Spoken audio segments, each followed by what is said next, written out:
Hi everyone, how are you my dear children? Hope you all are safe and fine and hope you have understood the lecture of significant figures. So today we are going to discuss error analysis, different types of error we'll discuss.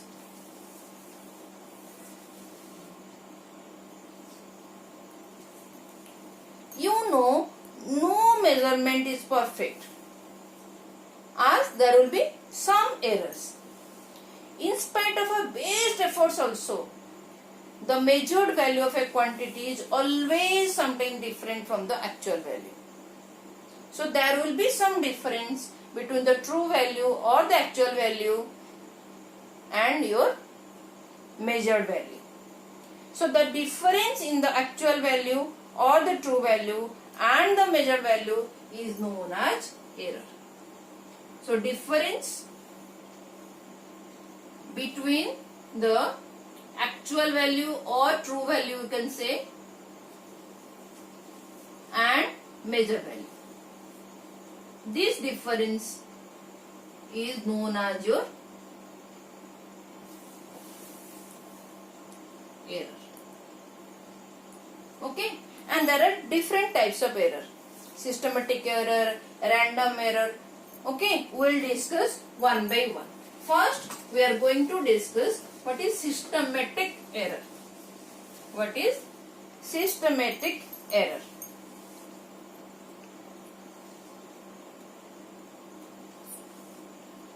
What is this error?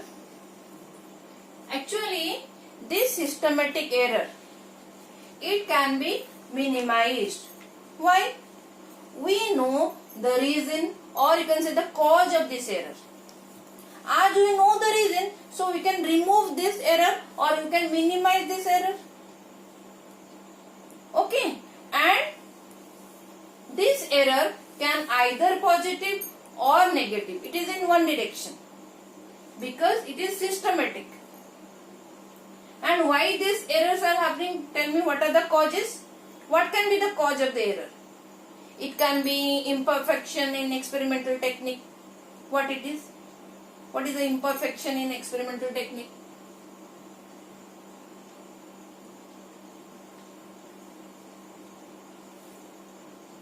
While doing some experimental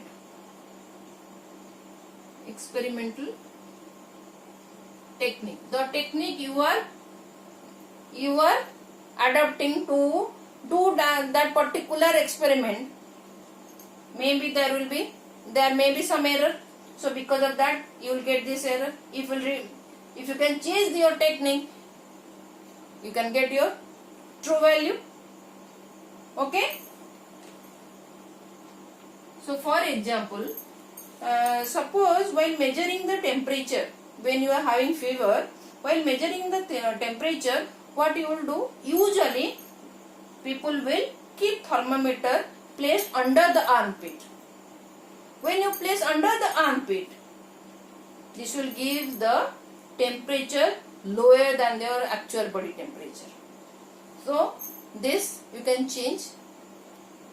You can keep the thermometer under your mouth inside the tongue. Then you will see 1 degree higher temperature than your armpit. Okay. Maybe due to some instrumentation error. What is this? Due to instrumental error. That means some error is there in the instruments. How to convince you? Instrumental error means sometimes we use meter scale which may be on off at one end. Then how will you get the correct measurement if you do like this? Okay. And sometimes also due to external causes like temperature, wind, for that also you will see temperature, wind, those external causes are also responsible for this error. Suppose you are measuring the time period of a simple pendulum. Okay. Suppose you are measuring the time period of simple pendulum. You know pendulum will do like this, and as for that you will measure your time period. If wind is there, then can you measure the proper time period? No, there will be some error.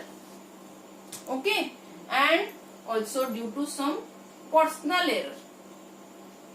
Very careless, suppose person is very careless, or you can say very casual behavior, just like that they are doing the experiments or doing the measurements, then error may happen.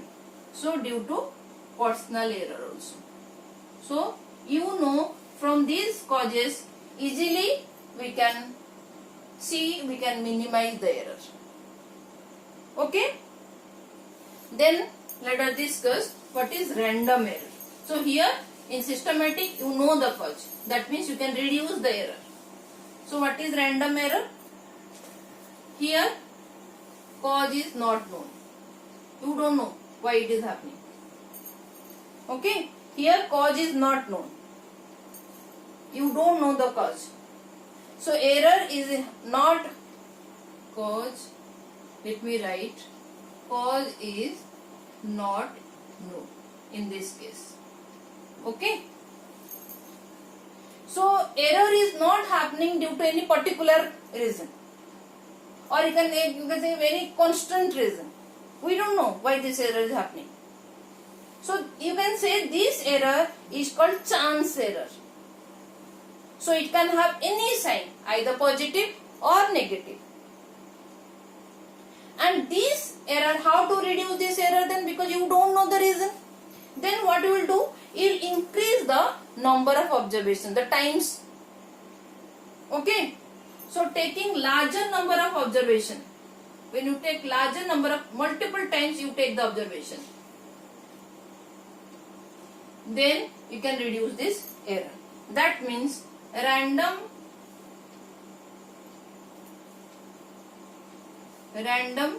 error is inversely proportional to n.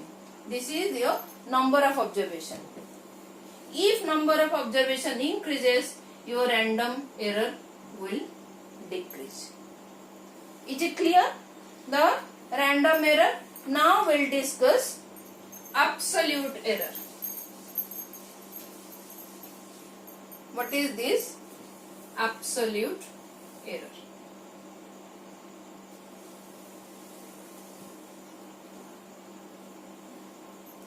The magnitude of the difference between the true value and the measured value of the quantity gives you the absolute error.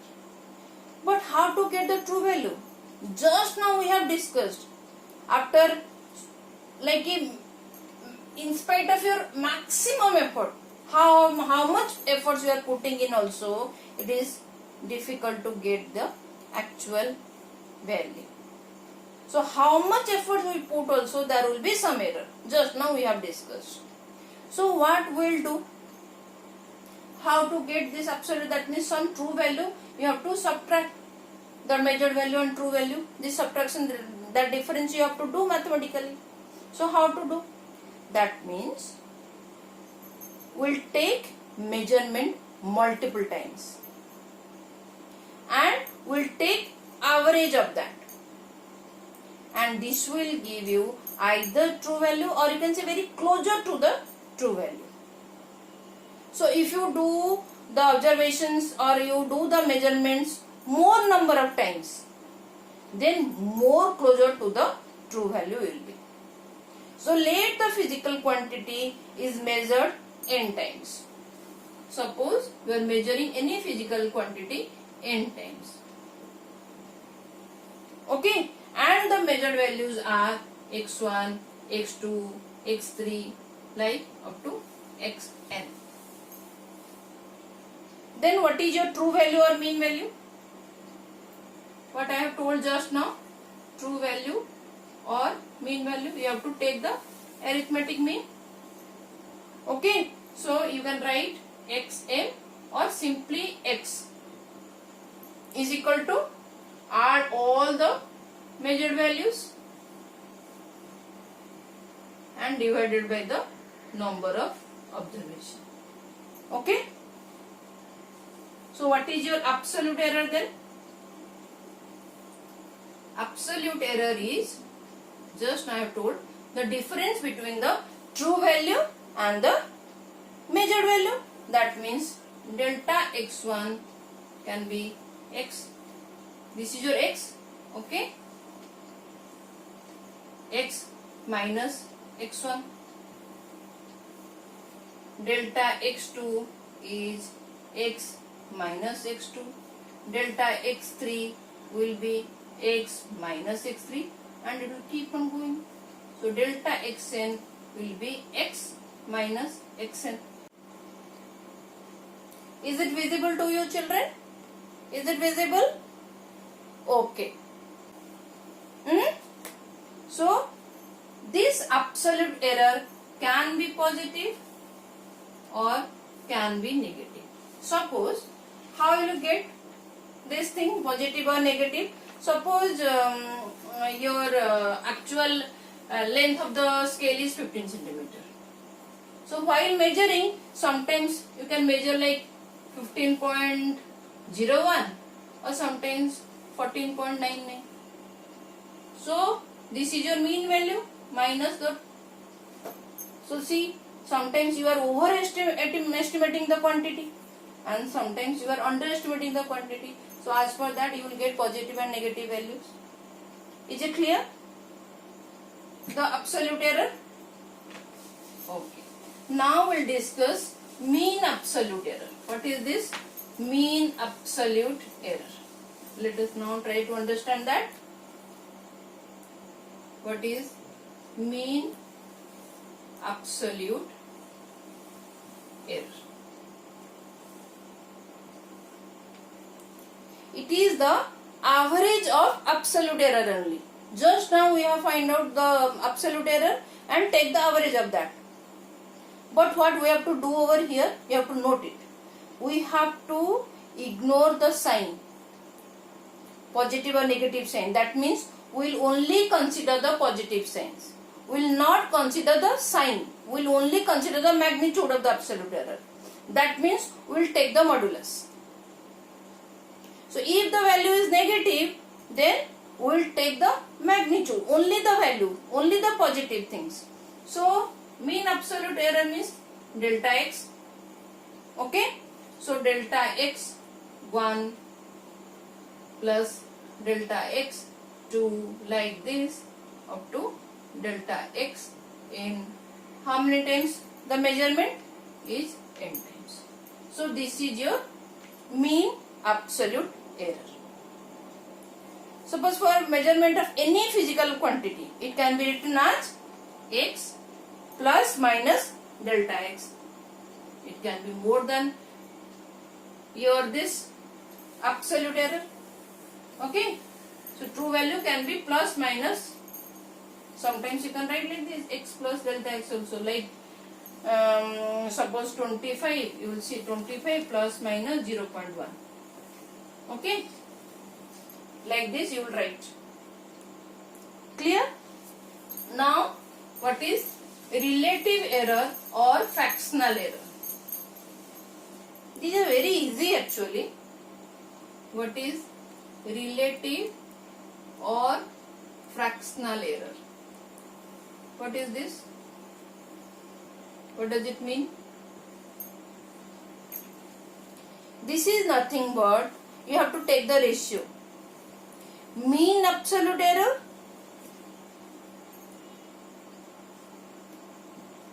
mean absolute error. This is your fractional error only. Okay. So mean absolute error divided by true value, or you can say mean value. Just divide this two, then this is your relative error or fractional error. Then what is percentage error? What is percentage error? Percentage error is nothing but you have to multiply by 100 this fractional error into 100, because you are expressing percentage. That means it will be delta x by x into 100. Is it clear? So we will try to now visualize this with an example. We'll take an example. The different measurement of you can say breadth of a table is given. We have to take multiple times. The observation should be multiple side. So it is 12.2, suppose 12.4, then 12.6, then 12.5, then 12.3, and it will be in centimeter. Okay, these are the number of measurements for the breadth of a table. So what we have to calculate? Calculate the mean value first. Okay. Second, you have to calculate the absolute error. When you do this, then your all the confusion will go away. So absolute error, then mean absolute error, mean absolute error, then what we have discussed till now, your fractional error, then percentage error. Everything just calculate one time. Fractional error, then your percentage error. Okay. So one by one, we'll now try to find out all the error. So first we will calculate the mean value. So how to calculate the mean value? We know x is equal to x1 plus x2 up to xn divided by n. Okay, that means add everything 1, 2, 3, 4, 5. 5 observations. Okay, just add it. 12.2 plus 12.4 plus 12.6 plus 12.5 plus 12.3 divided by 5. Okay, and your mean value will be 12.4. Okay, please note down this. Now we will calculate the absolute error. See here, you just note down x is equal to now 12.4. Keep it in a box. Let me erase it. So we have to calculate now absolute error. So absolute error is your delta x1 first. That means x minus x1. Okay. So 12.4 is your true value, mean value. So 12.4 minus 12.2. How much it is? It will be 0.2. Similarly, delta x2 is x minus x2. Then 12.4 minus 12.4. Then this is 0. Okay. Then delta x3 will be x minus x3. So 12.4 minus 12.6. So it is minus 0.2. See, I have already told you it can take positive value also, negative value also. Okay. Then delta x4 will be x minus x4. It will be 12.4 minus 12.5. It will be minus 0.1. So final one, delta x5 will be how much? X minus x5. It will be 12.4 minus 12.3 is equal to 0.1. Clear? This is your absolute error. Then what is your mean absolute error? Now we'll find out the mean absolute error. Mean absolute error. Okay. So delta x will be, we'll take the modulus. I have already told you. Delta x1 plus delta x2 up to delta xn by n, number of observations. So here we'll get 0.2 plus, I have told we'll only take the values, only the magnitude. See, I am not taking any negative quantity right now. 0.1 plus 0.1 and number of observation is 5. So how much it is? It is how much? 0.2246. 0.6 divided by 5. So 0.12. And in last class we have discussed this is 0.1 significant figure. So our result will be 0.1. Okay. So during all the mathematical calculation, please be careful with your significant figures. Okay, and follow the rules. Fractional error will be, this is the number 4 I think question. Fractional error. Fractional error will be delta x by x. Okay, so delta x we have just calculated. What is x? That is your 12.4. You just do the calculation, okay, and keeping the rules of significant figures also. So do it.